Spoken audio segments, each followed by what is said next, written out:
તમારી પાસે પીળી નંબર પ્લેટ વાળી ગાડી હોય કે ના હોય, આ વિડીયો તમારે જોવો જ પડશે, કેમ કે આરટીઓનો આ નવો નિયમ વાહન માલિકનું ખિસ્સું અને સામાન્ય માણસનું રસોડું બંનેનું બજેટ બગાડવાનો છે.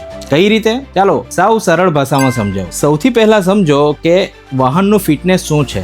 જેમ આપણે શરીરનું મેડિકલ ચેકઅપ કરાવીએ ને, એમ કોમર્શિયલ વાહનોએ એટલે કે પીળી નંબર પ્લેટ વાળા વાહનોએ દર વર્ષે અથવા તો દર 2 વર્ષે ફિટનેસ સેન્ટરમાં અથવા આરટીઓમાં સાબિત કરવું પડે છે કે મારી ગાડી રોડ પર ચાલવા લાયક છે. એને કહેવાય ફિટનેસ સર્ટિફિકેટ. હવે સરકારે આ ફિટનેસ ટેસ્ટની જે ફી હોય ને તેના ભાવમાં જ આગ લગાડી દીધી છે. નવો નિયમ એવો છે કે જેટલી જૂની ગાડી એટલી ડબલ ફી. 15 થી 20 વર્ષ જૂના વાહનોની ફિટનેસ ફીમાં સીધો 10 ગણો વધારો કરી દીધો છે. જે વાહન માલિક પહેલા 700 થી 800 રૂપિયા ભરીને રિન્યુ કરાવતો ને, એને હવે હજારો રૂપિયા ભરવા પડશે. મતલબ કે જૂની ગાડી રાખવી હવે એક ગુનો બની ગયો છે. અને સૌથી મોટો ડર ફીનો નથી, તારીખ ચૂકવાનો છે. તમારું વાહન 10 વર્ષથી વધુ જૂનું છે અને જો ફિટનેસની તારીખ જતી રહી ને, તો રોજના 50 રૂપિયાનું દંડનું મીટર ચાલુ. મહિને 1500 રૂપિયા તો ખાલી દંડ જ જશે. આનાથી બચવા માટે અત્યારે ચેક કરો કે તમારા વાહનનું ફિટનેસ ક્યારે પતે છે. સરકારનું કહેવું છે કે જૂની ગાડીઓ બહુ પ્રદૂષણ કરે એટલે કાઢી નાખો. વાત સાચી, પણ સાહેબ જીઆઈડીસી ની ફેક્ટરીઓ જે આખો દિવસ કાળા ધુમાડા કાઢે છે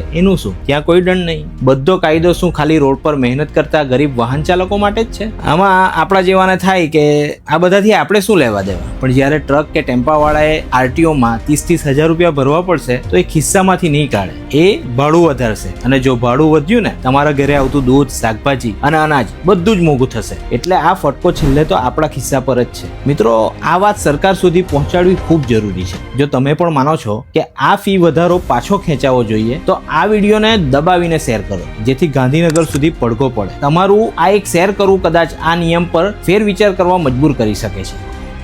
જય હિન્દ.